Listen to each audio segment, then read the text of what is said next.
Installing our gate on our roll-around hinge. We place the gate on the bottom gudgeon and we firmly push the gate into the roll-around hinge.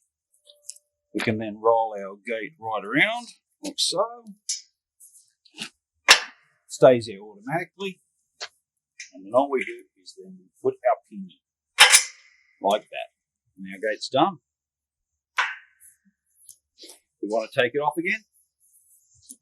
Here we go. You just pull the pin out. And it goes straight off. There we go. We'd like to put another gate on, a different sort of gate on. Here we go.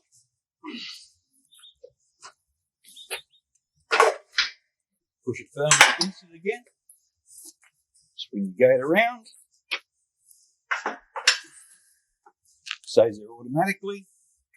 We then just put our pin straight back in again. Here we go. Gate's done.